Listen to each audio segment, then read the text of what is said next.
Nous aimerions nous arrêter ici un instant afin de libérer et de dégager notre esprit de l'idée que nous essayons de faire une étude biblique. Tout notre but serait manqué si nous avions cette pensée.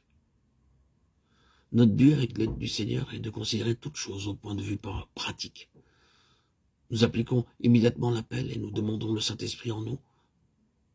Nous présente-t-il la plénitude de Dieu en son Fils de manière toujours grandissante? Est-ce là la nature de notre vie spirituelle? S'il n'en est pas ainsi, eh bien, il nous faut avoir un exercice définitif en la présence du Seigneur à cet égard. Car il y a quelque chose qui n'est pas en règle. C'est ce que signifie l'onction. Le Seigneur Jésus dit à Nathanaël, désormais, certaines versions disent ensuite. Et je pense que beaucoup ont compris par erreur que ça signifiait dans la vie à venir. Vous verrez le ciel ouvert et les anges de Dieu montant et descendant sur le Fils de l'homme. Jean 1, 51. Désormais était naturellement le désormais immédiat. Les jours du Saint-Esprit qui devaient bientôt arriver avec un ciel ouvert. Nous voyons la pensée, l'intention de Dieu pour son Fils. Ce ciel ouvert, ce fut l'onction pour le Seigneur Jésus. L'Esprit descendit sur lui et le mit en lumière. C'était l'onction sur lui. Il en est de même pour nous. Le ciel ouvert, c'est à partir du jour de la Pentecôte, l'onction de l'Esprit sur Christ en nous. Ce ciel ouvert signifie une révélation toujours grandissante de Christ. Permettez-moi de m'arrêter sur ce point. Je suis ramené en arrière pour insister encore là-dessus. Il ne faut pas ajouter trop tôt d'autres choses à cela. Nous devons nous assurer de notre position au sujet de ces questions. Le ciel ouvert met immédiatement la révélation de Dieu en Christ à notre portée. Il nous permet d'y entrer, de sorte que nous ne dépendions pas avant tout des bibliothèques, des livres, des sermons, ni d'aucune autre chose. La révélation est là, pour nous. Pour autant que le Seigneur juge bon d'employer ces autres moyens pour notre aide et notre enrichissement, nous avons cependant notre propre ciel ouvert, notre entrée libre et claire, sans aucune voûte fermée au-dessus de notre tête. Le Seigneur Jésus devient de plus en plus merveilleux dans notre propre cœur. Car Dieu qui a dit que la lumière brille du sein des ténèbres a fait aussi briller la lumière dans nos cœurs, pour que la connaissance de la gloire de Dieu resplendisse en la personne de Jésus-Christ. 2 Corinthiens 4, 6.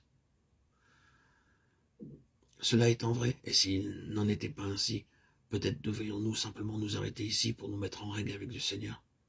Cela étant donc vrai, le Saint-Esprit se mettra à l'œuvre sur cette base, comme nous l'avons dit, pour nous apprendre 2 ou 3 choses bien réelles. La première de ces choses sera la nature autre de Christ. Oh, combien il est différent de nous-mêmes. Si nous considérons les disciples qui entrèrent dans son école, ce n'était pas l'école du Saint-Esprit dans le même sens que la nôtre, mais le résultat de leur association avec le Seigneur Jésus durant ces trois ans et demi fut exactement la toute première chose qu'ils apprirent. Ce fut combien ils étaient différents d'eux-mêmes. Ils devaient l'apprendre. Nous ne pensons pas qu'ils en étaient frappés au premier abord. Ce sera à mesure qu'ils avanceront, qu'ils auront conscience d'être en contradiction avec ses pensées, son esprit, ses voix. Ils veulent l'engager à prendre certaines directions, à faire certaines choses, à se rendre dans certains endroits. Ils cherchent à l'influencer par leur propre jugement, leurs propres sentiments et leurs propres idées. Mais il ne veut rien de cela. Aux noces de Cana en Galilée, sa propre mère, qui avait une certaine idée, lui dit « Ils n'ont pas de vin ». Et lui de répondre « Femme, qu'y a-t-il entre moi et toi? Mon heure n'est pas encore venue. » Qu'y a-t-il entre moi et toi? C'est une faible traduction. Il vaudrait mieux, femme, toi et moi, nous pensons dans 2 domaines différents. Nous n'avons pour le moment rien en commun. Et c'est ainsi que, dans toute leur vie, ils cherchent à lui imposer leur point de vue à l'égard de toute chose. Mais non, ils les refoulent toujours, en leur montrant combien sont autres ses pensées, ses voix, ses idées, ses jugements. Il me semble qu'ils en furent désespérés pour finir. Il aurait pu, lui, désespérer d'eux, s'il n'avait pas su que c'était précisément la place où il voulait les amener. Si nous pouvons saisir cela, nous serons aidés dans nos mauvais mouvements. Seigneur, pourquoi suis-je donc toujours attrapé, toujours pris en faute? D'une manière ou de l'autre, je dis et fais toujours ce qu'il ne faut pas. J'ai toujours tort. Je n'ai jamais l'air d'être dans la même ligne que toi. Je désespère de pouvoir jamais arriver à rien. Et le Seigneur répond, je t'enseigne, c'est tout, délibérément, tout à fait délibérément. C'est exactement ce que je cherche à te faire voir. Avant que tu aies appris cette leçon, nous n'arriverons jamais à rien. C'est lorsque tu auras appris cette leçon à fond que nous pourrons commencer une œuvre constructive. Mais il est nécessaire pour toi d'arriver maintenant à la place où tu reconnaîtras que je suis absolument autre que toi. Et il y a entre nous une telle différence que nous nous mouvons dans deux mondes entièrement opposés. Cet esprit ordinaire de l'homme, même dans ce qu'il a de meilleur, est un esprit autre. Cette volonté de l'homme, même dans ce qu'elle a de meilleur, est une volonté autre.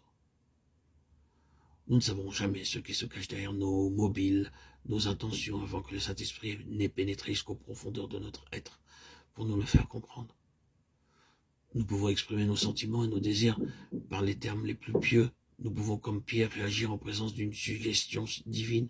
Si je ne te lave pas, tu n'auras point de part avec moi, et dire non seulement les pieds, mais aussi les mains et la tête. Mais ce ne sera toujours que notre moi qui reparaît encore ma bénédiction. Je désire la bénédiction et manque ainsi toute la leçon que le maître cherche à m'enseigner.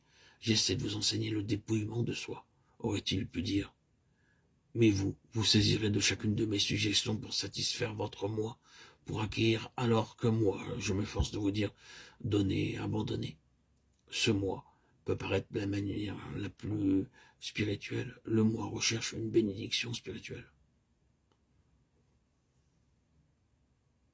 Nos intentions les meilleures sont corrompues et nos mobiles les plus purs sont souillés. Tout ce qui pourra parvenir jusqu'à Dieu ne se trouvera jamais qu'en Christ seul et non pas en nous.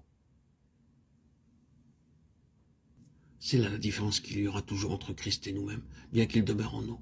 Il reste lui seul l'objet du bon plaisir et de la satisfaction de Dieu est la seule leçon fondamentale que vous et moi, nous ayons à apprendre durant cette vie, sous l'enseignement et la révélation et la discipline du Saint-Esprit. C'est qu'il est, lui, autre que nous, et cette nature autre est réellement une chose absolue. C'est là une des leçons difficiles à suivre dans l'école de Christ et à connaître. C'est la leçon la plus importante que nous ayons à apprendre, car il ne saurait y avoir rien de constructif avant que nous la possédions. La toute première chose, c'est donc la nature entièrement autre de Christ, en opposition absolue avec la nôtre.